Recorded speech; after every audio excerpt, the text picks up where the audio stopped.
गुरुजी के चरणों में कोटि नमन और आप सभी साधकों को मेरा सादर नमस्कार। मैं साध्या नंदीमा दिव्याशीष आश्रम सुंदरनगर मंडी डिस्ट्रिक्ट हिमाचल प्रदेश में निवास करती हूँ।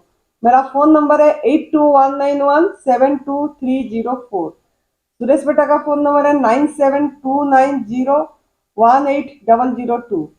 तो हमारे दिव्याशीष आश्रम में हमारा साधिका है ब्रेस्ट कैंसर की, और जिन्होंने बहुत तप करके अपने को ठीक करे हैं, तो वो अपना अनुभव खुद सुनाएंगे। और यहाँ उन्होंने सुरेश बेटा का निगरानी में, उन्हीं का गाइडेंस में वो तप करे हैं। तो वो कैसे करे, उनका जर्नी, जो एडवांस न्यू डाइट सिस्टम को कैसे अपनाए और किस तरीका का तप करे, उनका जर्नी अपने मुख से खुद सुनाएंगे और उनको क्या रिजल्ट मिला है वो भी सुनाएंगे। तो बेटा आप साधकों को सुनाइए ताकि उनको प्रेरणा मिलेगी। सभी को नमस्कार। माता जी के चरणों में मेरा प्रणाम, सुरेश भाई जी के चरणों में मेरा प्रणाम, गुरु जी को मेरा प्रणाम। मेरा नाम शशि है, मैं दिल्ली से हूँ और मुझे 2018 में लिम्फोमा हुआ था फेस पे, जो स्किन कैंसर और ब्लड कैंसर की गांठ होती है लिम्फोमा। उसका मैंने ट्रीटमेंट लिया था 1 साल एम्स हॉस्पिटल से दिल्ली के। वहाँ पे मुझे 4 महीने तक कंटिन्यू इंजेक्शन दिए जाते थे उसी के अंदर लिम्फोमा में, फेस पे ही। वो 4 महीने तक वो इंजेक्शन इतने पेनफुल होते थे कि मैं हफ्ते हफ्ते भर तक उठ नहीं पाती थी बिस्तर से, इतना दर्द होता था। मतलब एक तरह की कीमो की तरह वो इंजेक्शन दिए जाते थे मुझे। वो मेरा वहां से रोक दिया गया, फेस पे वो रुक गया। मतलब 1.5 साल मेरा ट्रीटमेंट चला वहां पे, वो रुक गया फेस पे से। उसके बाद 2 साल बाद फिर मुझे ये हुआ, मतलब ब्रेस्ट पे मेरे गांठ हो गई। तो वो मैंने, मतलब मेरा हाथ उठना बंद हो गया उससे, बैक में पेन रहने लगा, स्वेलिंग काफी ज्यादा बढ़ गई थी। तो मैं ऐसे इग्नोर करती रही कि ऐसे ही होगा। फिर मैंने डॉक्टर को दिखाया, वो मुझे 2023 मतलब 22 में हुआ था, लास्ट नवंबर में। तो फिर मैंने डॉक्टर को दिखाया, मैंने मेरी दवाइयाँ चली 1 महीने तक। तो उन्होंने कहा जांच कराओ इसकी, आपकी ब्रेस्ट में गांठ है। और फिर मैंने वो सिम्टम थे जो मैंने गूगल किया, तो सारे सिम्टम वो ब्रेस्ट कैंसर वाले जो पेशेंट होते हैं उनको होते हैं। फिर हमने जब जांच कराई तो पता चला कि वो ब्रेस्ट मतलब कैंसर वाली गांठ है वो आपको। तो जो मेरे फेस पे था वो रोक दिया गया वहां से। तो 2 साल बाद फिर मुझे ब्रेस्ट में हुआ वो ही सेम। हमने उसका मतलब सोचा कि नहीं, हम पहले 1 साल पहले हमने डॉक्टरों का ट्रीटमेंट लिया है तो उससे कुछ आराम नहीं हुआ। फिर वहां से दूसरी जगह हो गया, तो हमने सोचा कि अब ये डॉक्टर वाला तो हमें कराना नहीं है। 1 महीने हमने जब दवाई खाई थी मैंने 1 महीने, तो मुझे उससे डॉक्टरों की दवाई से बिल्कुल भी आराम नहीं हुआ था, दर्द में भी मुझे फर्क नहीं पड़ा था। तो उसी बीच हम यूट्यूब पे वीडियो देख रहे थे, तो हमें माता जी की वीडियो मिली यूट्यूब पे। उसमें सुरेश भाई जी का अनुभव था, माता जी का नंबर था। हमने माता जी को फोन लगाया और भैया से भी बात की। तो उस दिन माता जी और भैया कहीं जा रहे थे, फिर भी भैया ने तुरंत फोन उठाया, ड्राइव कर रहे थे उस टाइम पे वो। फिर उन्होंने अपना नंबर बताया तो कहा कि शाम को मैं बात करता हूँ तुमसे दोबारा। भैया ने फिर दोबारा खुद ने ही फोन किया, फिर पूछा कि क्या दिक्कत है। फिर हमने बताई भैया ऐसे ऐसे गांठ है ब्रेस्ट में और वो कैंसर वाली गांठ है। तो भैया ने हमें डाइट बता मतलब चालू करवा दी कि ये रूटीन ऐसे चालू करो, पहले अनीमा चालू करो और पका हुआ बिल्कुल छोड़ दो। तो उसी टाइम से दिसंबर में हमें पता चला था, मतलब भैया का ये नंबर वीडियो वगैरह हमने देखी, तो हमने उसी टाइम से मतलब पक्का छोड़ दिया था। लेकिन मैं कच्चा ले रही थी इस टाइम पे, मुझे इतना नहीं हो पा रहा था, इतना कॉन्फिडेंट भी नहीं था कि इससे सही होगा कि नहीं होगा। फिर हम भैया के टच में रहे थे। फिर भैया ने हमें बताया कि जनवरी में ना पानीपत में शिविर है, तुम वहां पे आके मिलो। तो हम वहां पे गए थे, वहां पे माता जी आई, सुरेश भैया आए, वहां पे चौहान गुरु जी भी थे। तो भैया ने हमें गुरुजी से मिलाया। तो गुरुजी ने एक बात कही थी कि माता जी और सुरेश भैया का साथ नहीं छोड़ना, बस इनके उस पे चलते रहो। बस इन जिनका हाथ पकड़ा है ना वो एकदम ठीक है, उसी पे चलो और उसी लाइन पे तुम बिल्कुल ठीक हो जाओगे। उस दिन से आज तक मतलब मुझे 8 महीने मेरे कंप्लीट हो गए हैं। 1 जनवरी से मैंने शुरू की थी ये डाइट, जो कि मैंने मतलब मुंह से चबाने वाली जो चीजें है बिल्कुल बंद कर दी थी और मैं रसाहार पे आ गई थी। तो पानीपत जब मैं शिविर में गई थी, वहां पे 5 दिन का कैंप था, वहां पे मैंने एक ही दिन जूस लिया था और 3 दिन मैंने निर्जला शुरू कर दिया था वहां से। वहां पे मेरा मतलब 3 दिन के निर्जला में ये था, मेरे आधे हाथ का दर्द चला गया था। जो मेरे हाथ में दर्द था वो आधे हाथ का दर्द चला गया था। उसके बाद फिर मेरा यही डाइट चलती रही। 1 महीने के भीतर भीतर मेरा सारा दर्द चला गया हाथ का। मेरा हाथ जो कि उठ भी नहीं पाता था बिल्कुल, इतना दर्द था मेरे हाथ में कि हाथ उठाने में इतना दर्द होता था। अंडर आर्म्स के अंदर ऐसे लगता था कि एक और गांठ हो गई है। और ब्रेस्ट के अंदर तो गांठ थी, स्वेलिंग थी, रेडनेस थी, और बैक में इतना पेन होता था, पीछे ऐसे जलता था जैसे जले हुए में दर्द होता है, इतना दर्द मुझे होता था। उस बीच में मैंने पट्टियाँ लगाई, ठंडे पानी की पट्टी, और अनीमा करते रहे। भैया के टच में और माताजी के टच में हम हमेशा रहे, कंटिन्यू बात होती रहती थी। तो इस यही डाइट करते करते फिर फरवरी में मैं यहाँ पे आई आश्रम पे। फरवरी में मैंने एक दिन जूस लिया था, फिर मैंने 3 दिन का कंटिन्यू निर्जला किया। 10 दिन मैं यहाँ पे रही थी, फिर मैंने 2 दिन जूस लिया, फिर मैंने 4 दिन का फिर निर्जला किया जाते जाते भी। तो उसमें मेरा इतना था, मतलब उस टाइम पे मेरा हाथ का दर्द पूरा गायब हो गया था एकदम से, कि कैसा दर्द हो जाए। तो मुझे इसमें विश्वास बढ़ता चला गया कि जो मेरा दर्द दवाइयों से सही नहीं हो रहा था, वो इस डाइट में आने के बाद 1-1.5 महीने में मेरे हाथ का दर्द चला गया धीरे धीरे। फिर मैंने इसी रूटीन को बढ़ाए रखा। आगे चलते चलते मेरी डाइट हो गई मतलब एक ही जूस। तो मैं शुरुआत में जैसे जनवरी से मैंने जब शुरू किया था, तो 3 दिन निर्जला और 2 दिन जैसे रसाहार, 3 दिन निर्जला फिर 1 दिन रसाहार, ऐसे करते करते मेरा ये रूटीन चलता गया। और इसमें मेरा अनीमा होता था 15 से 18 बार, और ठंडे पानी की पट्टियाँ लगाना। और दर्द तो इसमें बहुत ज्यादा होता है कैंसर वाले में। तो अगर हम माता जी और भैया के उसमें टच में थे, तो जब भी कुछ दिक्कत होती, हम फोन पे कंटिन्यू रहते थे। तो इसमें उभाड़ बहुत ज्यादा आते हैं, जैसे वॉमिटिंग होना, वॉमिटिंग जैसे ब्रेस्ट वाले को वॉमिटिंग बहुत ज्यादा होती है। इसमें बिल्कुल ना घबराए कि वॉमिटिंग क्यों हो रही है, हमें इतने ज्यादा दर्द क्यों हो रहा है। और इसमें फीवर भी होता है, यानी कि वॉमिटिंग, फीवर भी होता है, हाथ पैरों में दर्द भी होता है, सर में भी दर्द इतना ज्यादा होता है कि सर ऐसे लगता है कि फट जाएगा। इतना दर्द था मुझे उस टाइम पे जनवरी में कि सर फट जाएगा, दीवार में दे दे के मारो। वॉमिटिंग इतनी ज्यादा होती थी कि सुबह उठने के बाद और जब तक मैं बेड पे मतलब सो ना जाऊं, रात को 11 बजे तक, मुझे ऐसे लगता था मेरी आंख कब बंद हो जाए ताकि वॉमिटिंग रुक जाए। इतनी वॉमिटिंग मुझे उस टाइम पे थी। मैं बेड के पास हमेशा बाल्टी रखती थी अपने, कि मुझे वॉमिटिंग कभी भी वॉमिटिंग हो जाती थी, क्योंकि ब्रेस्ट का है तो वॉमिटिंग के थ्रू ही ज्यादा निकलता है। और उभाड़ से बिल्कुल ना घबराए, छोटे मोटे उभाड़ तो कंटिन्यू चलते ही रहेंगे। लेकिन मुझे 3.5 महीने बाद ऐसा हुआ था, मतलब इतना ऐसा उभाड़ आया था रात को 11 बजे से और सुबह 5 बजे तक। मुझे इतना दर्द था, इतना दर्द था, असहनीय दर्द कि मेरी आंखों से आंसू जा रहे थे और हिचकियां मतलब छूट रही थी, इतना मुझे दर्द था। उसी टाइम हमने रात को भैया को फोन लगाया, सुरेश भैया को, कि भैया ऐसे ऐसे हो रहे, रात को 12-1 बजे कि इतना दर्द हो गया, मतलब इतनी ज्यादा बढ़ गया। और घर वाले भी सब घबरा गए थे कि ये क्या हो रहा है, इतने हालत खराब है। मतलब मेरे हस्बैंड मेरे सपोर्ट में थे, वो इस पे अड़े हुए थे कि नहीं, इस डाइट से ही ठीक होगी तो, और ये ही करवाना है। तो उनसे से वो बोलने लगे घर वाले कि मर जाएगी, तो क्या कर रहा है, ऐसी इसकी हालत है, इतनी ये क्या कर रहा है, तो डॉक्टर के लेके चल, हॉस्पिटल ले चल। फिर उन्होंने कहा कि नहीं, इसमें ही ठीक होगी। फिर हमने भैया से बात करी, तो भैया ने कहा पट्टियाँ लगाओ, अनीमा करो। फिर मेरा पूरी रात उस दिन अनीमा चलता रहा, रात भर ठंडे पानी की पट्टियाँ। सुबह 5 बजे जाके मुझे आराम हुआ। मैं मतलब दावे से कह सकती हूँ, अगर मैं इस डाइट पे नहीं होती, उस टाइम पे घर वाले मुझे हॉस्पिटल ले गए होते और मेरा आज ऑपरेशन हो गया होता अब तक। अभी मुझे इस डाइट पे 8 महीने हो गए, और 8 महीने में मेरी गांठ भी बिल्कुल छोटी सी बची है, और मुझे दर्द भी बिल्कुल भी नहीं है। जो मुझे वॉमिटिंग होती थी, वो भी वॉमिटिंग मेरी खत्म हो गई है। मैंने जैसे शुरुआत में बताया, 3 दिन का निर्जला किया, फिर 2 दिन का, फिर मैं रसाहार पे रही, फिर मैंने नवरात्रों में लंबा निर्जला किया 9 दिन का। फिर भी मैं एक ही जूस पे रहती थी। जो मेरी डाइट थी 5 महीने तक, एक ही जूस था, ग्रीन जूस खा लिया, और वो भी जूस मैं 2 बजे कभी 3 बजे ऐसे लिया करती थी, और कुछ डाइट नहीं थी। और अनीमा और पट्टियाँ लगाना ये मेरा कंटिन्यू चल ही रहा था 5 महीने तक। अनीमा मेरा 15 से 18 बार के बीच का, मतलब टूटा ही नहीं था। इससे काफी गंद निकली। मैंने जब शुरुआत में वो रसाहार किया था, तो निर्जला शुरू किया, तो उसमें मेरे काला मल निकला मेरे अंदर। तो इतना काला मल, मैं खुद देख के हैरान हो गई थी कि ये क्या है, बिल्कुल जला हुआ जैसे कोयला, अंदर से ऐसा मल छूटा हाथों के अंदर से। और अभी मुझे 8 महीने हो गए हैं। 8 महीने में मैं बिल्कुल एकदम से ठीक हूँ। गांठ का बिल्कुल छोटी हो गई है, जो मतलब ब्रेस्ट में टाइट बनता वो भी ठीक हो गया है, लूज हो गया है, दर्द मुझे बिल्कुल भी नहीं है। और इसमें मेन पावर है मतलब निर्जला की, तप सेवा सुमरन जैसे कहते हैं। तब तो हम करते ही है, मतलब जैसे निर्जला करना, रसाहार पे करना, खाना छोड़ देना, ये एक तप हो गया। सेवा जो मतलब या तो हम शरीर से सेवा कर सकते हैं, या पैसे से जैसे करते हैं, मतलब अपनी 10वां अंक तुम दे के सेवा कर सकते हो कहीं पे, या फिर मतलब शारीरिक सेवा कर सकते हो कि भाई किसी की हेल्प कर दी, कुछ और काम में वो कर दी, या फिर वीडियो तुम शेयर कर दो, किसी को बताओ, या जैसे तुम ठीक हो रहे हो तो औरों को बताओ कि भाई ऐसे ठीक हुआ जाता है। तो वो भी तुम्हारी एक सेवा ही है, वो बहुत बड़ी सेवा है, किसी और को बताना और दूसरा बंदा इसमें ठीक हो जाए। डॉक्टरों के पास जाके हम शरीर से तो बर्बाद होते ही है, पैसे से भी बर्बाद हो जाते हैं, मतलब कुछ नहीं बचता।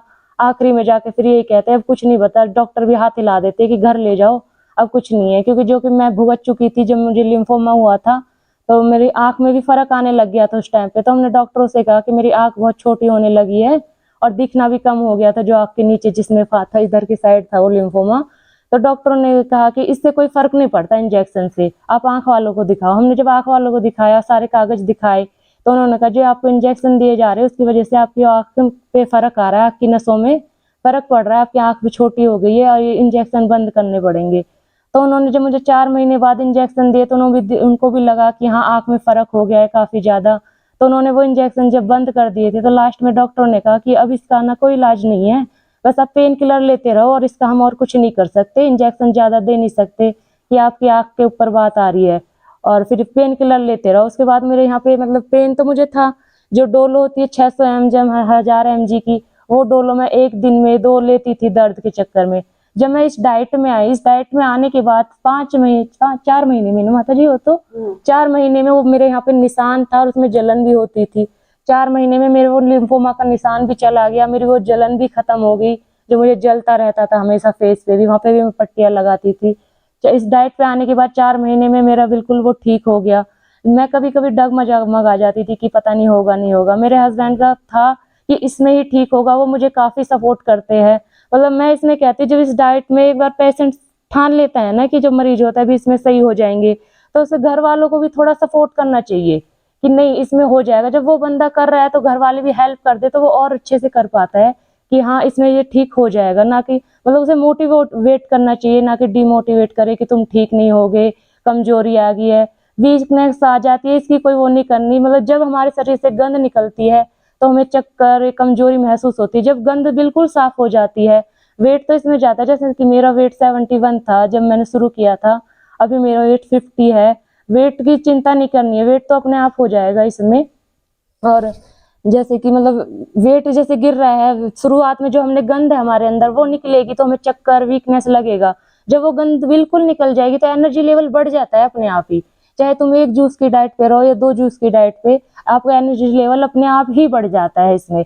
और ये नहीं, मैं काम नहीं करती थी, मैं घर पे भी काम करती थी कंटिन्यू, मेरी गुड़िया थी छोटी, खाना भी बनाती थी, घर का भी करती थी। पर लेकिन मैं यहाँ पे आई, भैया की निगरानी, सुरेश भैया ने मतलब इतना सपोर्ट किया, इतना ज़्यादा। मतलब जब भी मुझे उनकी ज़रूरत होती थी या माता जी से जब भी बात करनी होती थी, ज़रूरत होती थी, हमेशा उनके सपोर्ट में रह के मैंने ये करा फॉलो इतने अच्छे से। और अभी 2 महीने से मैं यहाँ पे थी, मतलब बीच में घर चली गई थी, 1 महीना मुझे हो गया था।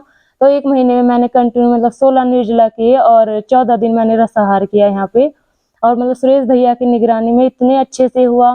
भैया जी इतना मोटिवेट करते रहते हैं हर किसी को, सबको दोनों टाइम आके पूछना, माता जी का जो सुमिरन का वो है, भजन का, कीर्तन का करवाने का, मोटिवेट करना। माता जी 2 घंटे मतलब हमको इतना मोटिवेट करती है कि बच्चे तुम कर पाओगे, अच्छे से हो जाएगा, इसी में कैसे करना है। जो मतलब घर नहीं कर पाते, यहाँ का वातावरण इतना अच्छा है आश्रम का, हिमाचल का, यहाँ पे एकदम ठंडा एरिया है, यहाँ पे आओ, इतना सपोर्ट करते हैं माता जी और सुरेश भैया।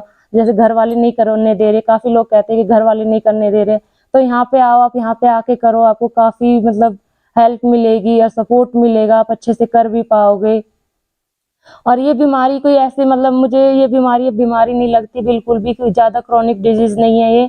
जैसे कि कहते हैं अभी बीच में लॉकडाउन हुआ था कि लॉकडाउन में मतलब पेड़ हरे हो गए थे, नदी साफ़ हो गई थी, काफ़ी रोड साफ़ हो गए थे, कि गंगा नदी एकदम साफ़ हो गई थी। जब प्रकृति और मतलब धरती माता अपने आप को, लोग वहाँ पे रुक जाते हैं तो इतना साफ़ हो सकती है वो। तो हमारा शरीर भी तो इन्हीं तत्वों से बना है। बस मुँह का लॉकडाउन कर दो तुम लोग, मुँह से डालना बंद कर दो तो शरीर अपने आप को रिकवर करना शुरू कर देता है। ये मतलब ज़्यादा नहीं, अगर आप जैसे बहुत से लोग कहते हैं विश्वास नहीं है, तो आप 1 महीना ईमानदारी से करके देखो, अपना मुँह का लॉकडाउन लगा दो और आपका शरीर अपने आप को रिकवर करने लगेगा।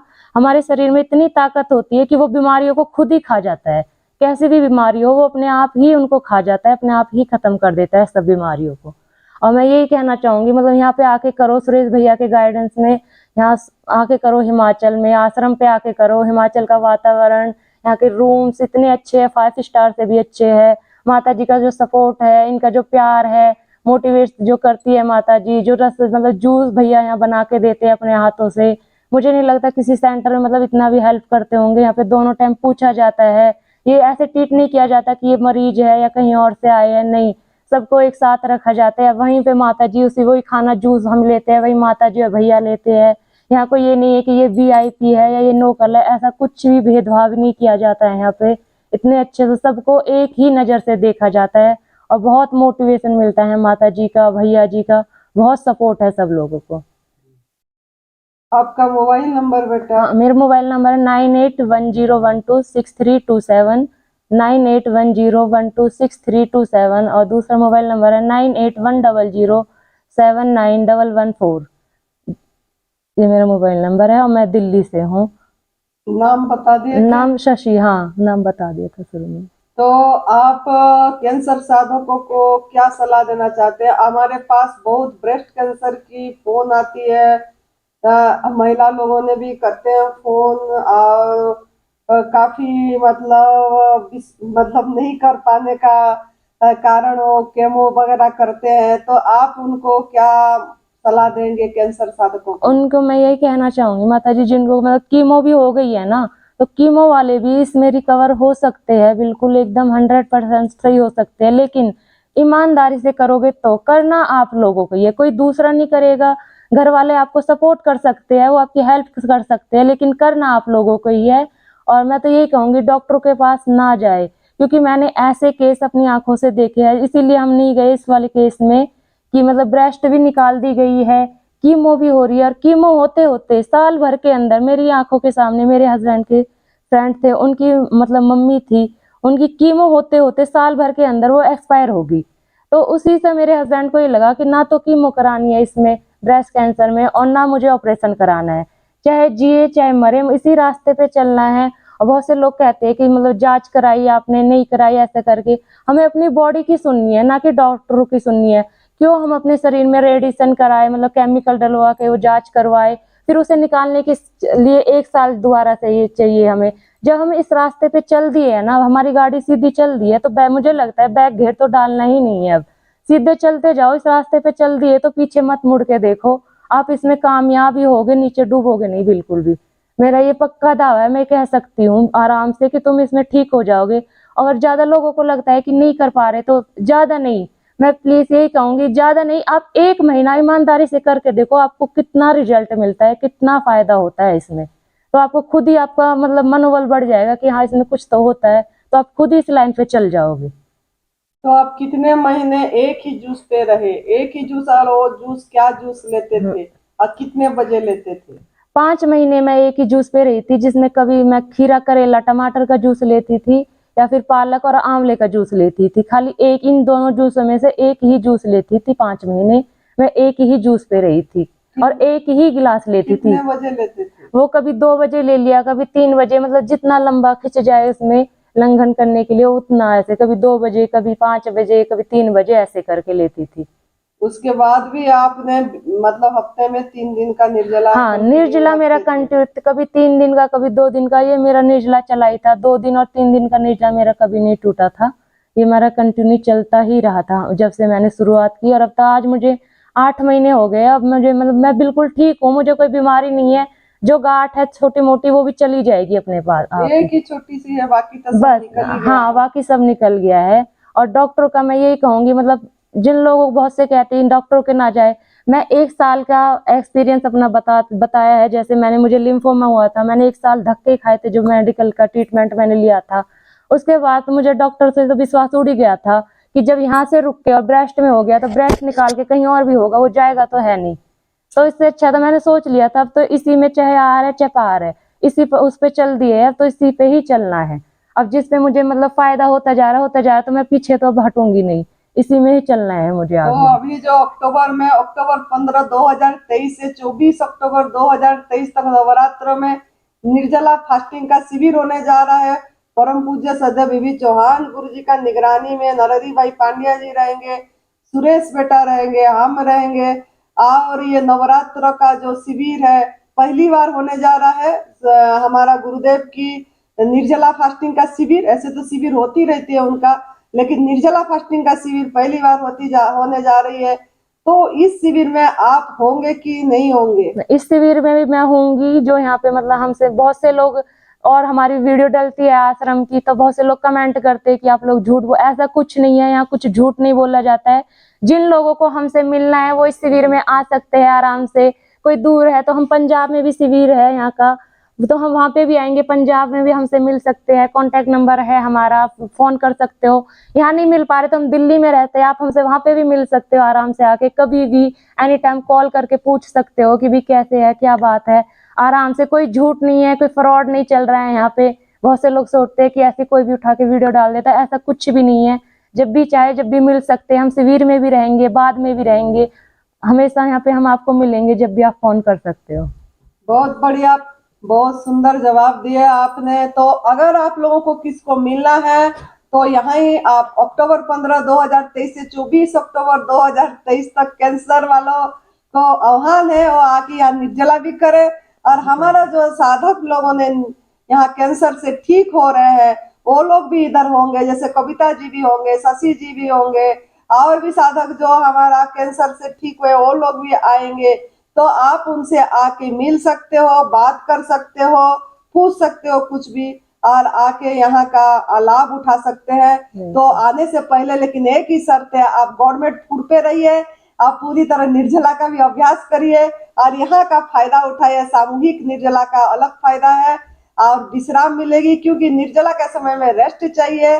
Rest is the best doctor. तो और आप लोगों को जितना विश्राम मिलेगा, सेल्फ हीलिंग पावर का वो मतलब ये खर्च नहीं होगी, आपकी जीवनी शक्ति का विकास होगा और आपका हीलिंग में लगेगी।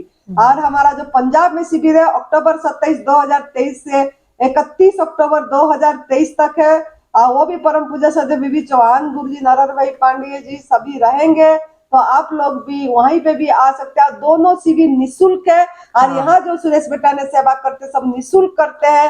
तो निःशुल्क करते हैं, लेकिन निःशुल्क का फायदा उठाना है तो आपको घर से थोड़ा मेहनत करके आना पड़ेगा। घर से ही आपको पका वाला भोजन छोड़ के आना पड़ेगा। आप पूरी तरह अपनी, जैसे हमारा एडवांस न्यू डाइट सिस्टम का नियम है उसको मान के ऐसे आएंगे तो यहाँ कर सकते हैं।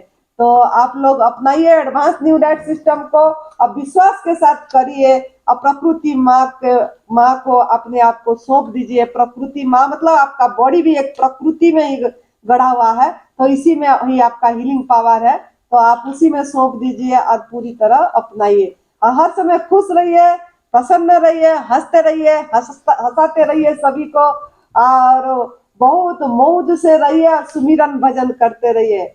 जय तंदुरुस्ती, जय तंदुरुस्ती। धन्यवाद।